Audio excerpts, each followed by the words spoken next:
Gamini D সিলভাকে নিয়ে লিটনের wicket দেখা কিংবা হাঁটু গেড়ে শান্ত টনি হেমিংয়ের বানানো উইকেট পরখ করা, দুটো ছবিতেই অনেকটাই মিল আছে আরও এক জায়গায়। সময় বদলায় মিরপুরের পিচ কিউরেটর, তবে উইকেটের কারণে গামিনী হেমিং দুজনকেই পড়তে হয় সমালোচনায়। শেরেবাংলা জাতীয় ক্রিকেট স্টেডিয়ামে 15 বছর কাজ করে পিচের 12টা বাজিয়েছেন গামিনী। এমন অভিযোগে অনেকটাই বনবাসে পাঠানোর মতো মিরপুর থেকে তাকে সরিয়ে পাঠানো হয়েছে রাজশাহীতে। এবার ওয়েস্ট ইন্ডিজ সিরিজের জন্য বানানো পিচ নিয়েও হচ্ছে কড়া সমালোচনা। তবে এবারের পিচ কিউরেটর টনি হেমিং, অথচ নামে ভারে অভিজ্ঞতায় হেমিংয়ের প্রোফাইল ভীষণ ভারী। প্রশ্নটা এখানেই, তবে কি মিরপুরে যেই আসে সেই হয়ে যায় গামিনী? এমন প্রশ্নের উত্তরে পুরনো প্রবাদটাই খাটানো যায়, যত দোষ নন্দ ঘোষ।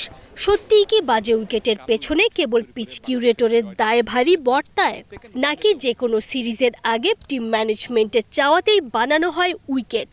বাংলাদেশ পুরুষ এবং নারী দলের দুই সাবেক অধিনায়ক মোহাম্মদ আশরাফুল এবং সালমা খাতুন বলছেন, হোম অ্যাডভান্টেজ পেতেই এমন বন্দোবস্ত।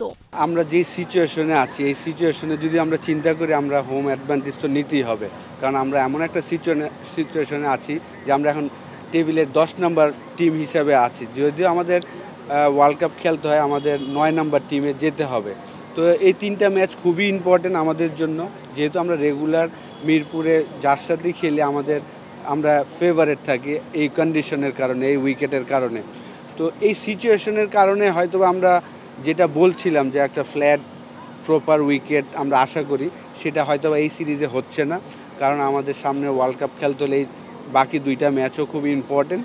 তো এটা আমাদের মেনে নিতে হবে সবাইকে। পিচ সম্পর্কে আসলে আমি কিছু বলতে পারবো না, কারণ আমি আসলে উইকেটে দেখিও নি, যাইও নি। তো যে উইকেটেই হোক না কেন, আসলে ওভারঅল ভালো উইকেট বানানো উচিত, কারণ যেহেতু আমাদের সামনে ওয়ার্ল্ড কাপ আছে। তো সবাই একটু হোম অ্যাডভান্টেজ নিতে চায়, তো হয়তো আমরাও সেটার জন্যই ছিল, হয়তো বা জানি না আমি।